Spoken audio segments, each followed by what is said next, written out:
What a day.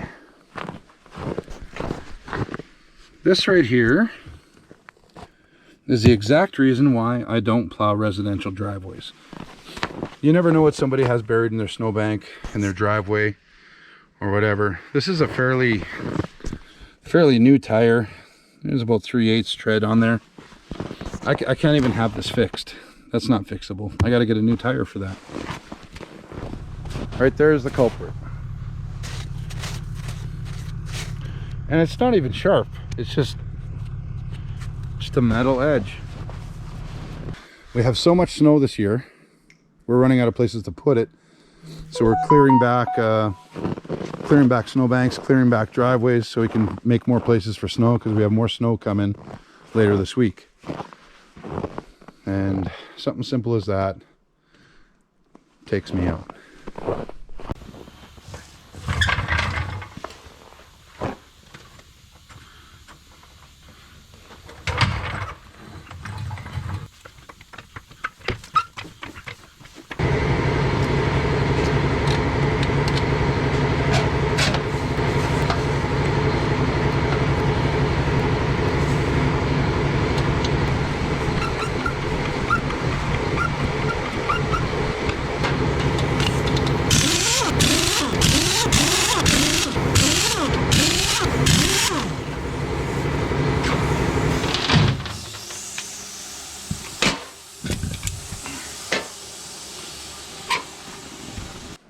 Now I got to take this thing out on the road, which I was trying not to take out during winter, just because there's so much salt, and the tires in this thing are the factory tires.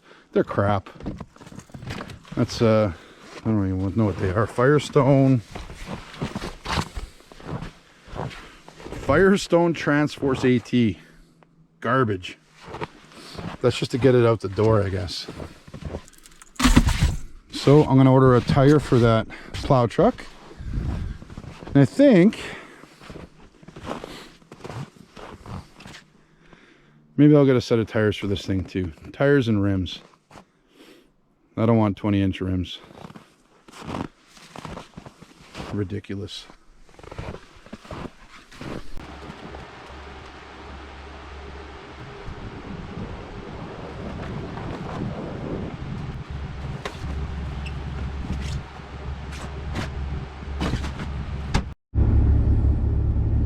All right, so I got the tire repair back, new tire.